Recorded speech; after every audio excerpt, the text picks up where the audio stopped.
Sections 6 and 7 of this course are going to be based on Project 2, which is going to be a self-portrait, and it's going to teach us about the basics of retouching in Photoshop.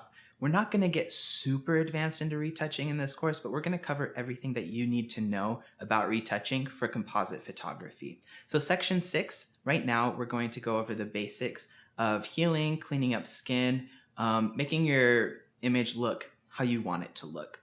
So what I've done is I've taken a picture. It's a self-portrait. I did it right here in the studio. I just set up a couple of simple lights and took a picture against that red backdrop there. When you do this project, I want you to do a self-portrait as well if you're comfortable with that. I know that it can be hard to kind of look at a picture of you and go over every little pixel and detail on your skin. So if you'd like to do a self-portrait, I invite you to do that. If you don't, then find someone that's willing to be a model for you so that you can do the project with them. It doesn't have to be anything crazy, just a simple portrait where everything's in focus, and we're going to be focusing on the face. So let's go ahead and open up the pictures that I took, and we'll open up these in Lightroom. I just want to point out a couple of simple things here.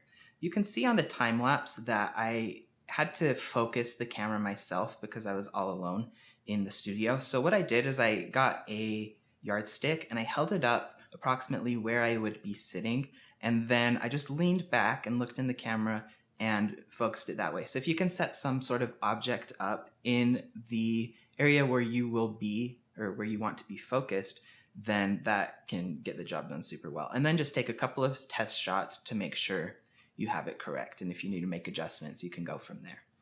The other thing I want to show you is that I took some pictures right at the end of just the red wall.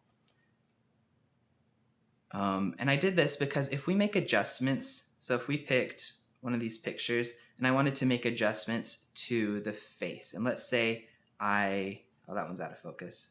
Let's look here. If I wanted to like bring in my ear here, let's say I wanted to make it look like I didn't have ears, I could cut that out, but then I would have to fill in the background behind it. We'll go over how you could do that, but if you do anything more extreme, you want to have a blank slate to work with of just what the background would be without your subject in the picture. So let's go ahead. This is just going to be pretty simple. I'm not too picky about what picture I use here. You can see that I changed the light setup a couple times. Then I tried to get really pretentious with these. So let's go ahead and we'll pick, I'm going to pick one where I'm not smiling because there's a couple of things you can do in Photoshop that I kind of want to play around with and show you. So a neutral face is kind of best for this. And we'll go with this one right here. So this one is 9470. So I'll go ahead and open that up in Photoshop now, and I'll also open up one of these backdrops. So if you have raw images on your desktop and you want to open multiple up in Photoshop, select which one you want. So I want 9470 here, and then I'll pick one of these blank canvas ones. Click open, and now this will open automatically in Camera Raw. And I want to make sure that whatever adjustments I make to my primary image are also made to my secondary image, just the plain backdrop. So what I'll do is make sure that I have them both selected. And then when I make changes on one, you can see that it's now applied to both. And you can kind of keep tabs on that in that little icon view. So just make sure that everything is selected so you're making these changes collectively to all of the images. And I don't want to do too much with this. I just want to make sure that it's a really clear image. You can see that when I pushed auto, it made adjustments here, and then it made very different adjustments here. That's because it's making auto adjustments on both images based on the individual images. So I click auto here, it will auto adjust this image, but it will also auto adjust this image independently.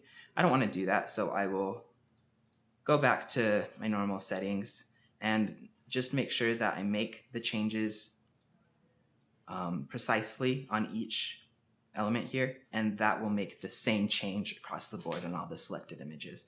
So just bring up the exposure a tiny bit and bring down the whites a little bit. Actually, you know what? I don't want to make it look too good right now because then we won't have any work to do. So let's just leave these as are, and the only thing I changed was the white balance. Okay, with them both selected, let's click Open Images. And now these will open up in Photoshop. I want to bring them onto the same document, so I'll unlock this background layer, drag it over. Hold Shift when I let go, and it'll place itself in the middle of the document. I'll drag this down. Oh, I have to unlock this layer. I'll drag this background layer to the back and just name it Background. And now we're ready to start working on this image in Photoshop.